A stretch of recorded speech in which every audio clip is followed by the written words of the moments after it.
The recent Lakhimpur Kheri incident where a journalist was murdered has raised questions on the safety of journalists around the world.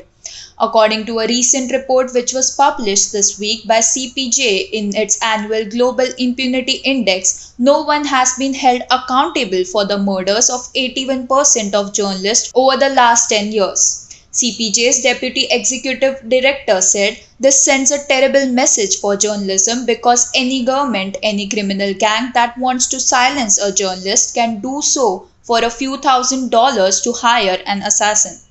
The CPJ, or the Community to Protect Journalists, is an independent, non-profit organization that promotes press freedom worldwide, has listed 278 journalists killed across the world between September 1, 2011 and August 31, 2021.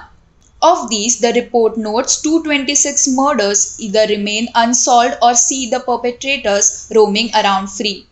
These journalists, the CPJ says, were killed in a nexus of corruption, organized crimes, extremist groups, and government retaliation.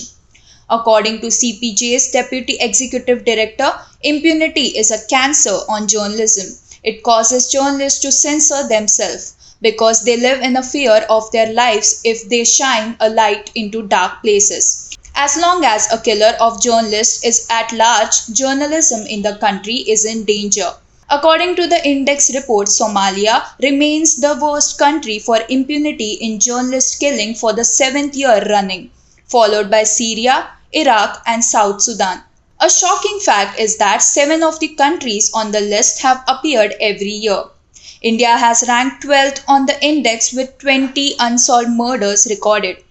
Neighboring countries of India like Bangladesh stood at 11th position with 6 unsolved cases. Pakistan at 9th with 12 unsolved cases and Afghanistan at 5th with 17 unsolved journalist murder cases. According to the report, even in countries where there has been action taken, the violence still continues. This year's index, the CPJ notes, doesn't include the full scope of threats to media freedom. For example, Afghanistan's spot on the index did not change. Yet its vibrant media landscape has been decimated since the Taliban took over of the country during the US withdrawal. As Afghanistan's judicial system collapses, the prospects of justice for the 7 journalists killed in the last 10 years moves further out of reach. HW News, Sirali Gupta.